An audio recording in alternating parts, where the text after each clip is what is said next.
All right, head back over to Lisa now. We have some warm temperatures, rain, storms, and a cool down. Got a lot to cover, huh, Lisa? Yes, definitely, Liz. That's what we should be talking about when it is spring. It's just we haven't really had any severe weather lately, thankfully, for this spring, but a little bit of hail.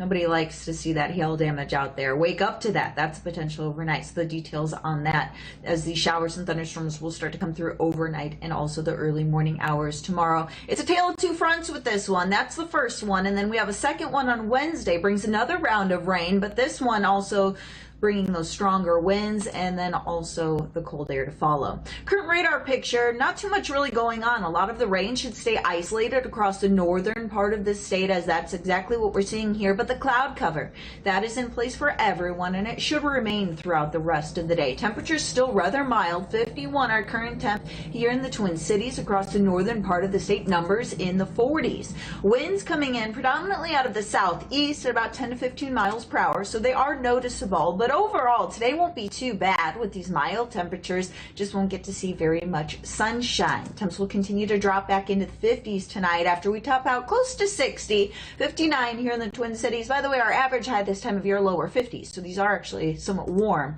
when it comes to those numbers. Then as we head into tonight, that's when we see things start to move in with some of these showers and also these thunderstorms. Low of 50 tonight. And then here's your forecast radar. Like I said, if we get any of the larger hail, that should be more so across the western portion of the state. So heads up on that to the north of Wilmer, Alexandria, Brainerd. That's where we could see some of the larger hail. Some of the smaller hail that doesn't necessarily cause damage, and some heavy downpour is probably what we would see closer to the metro Twin Cities. But look at the timing of this overnight.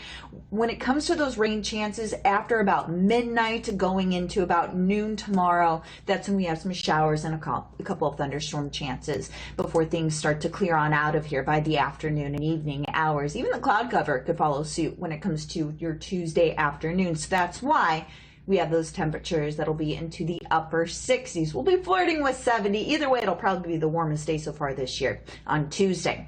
Then this is our next front Wednesday, and this one's going to drop those temperatures. Notice we have those rain chances. Again, timing morning hours. For Wednesday morning, we pull in some of those showers.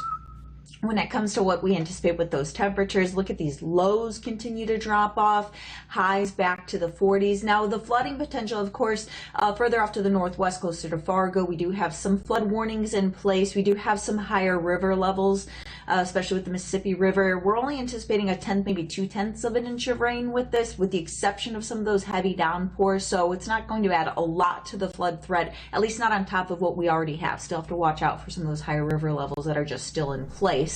By the time we head into the weekend, we have another round of rain possible along with those cooler temperatures, Liz. All right. Thank you, Lisa.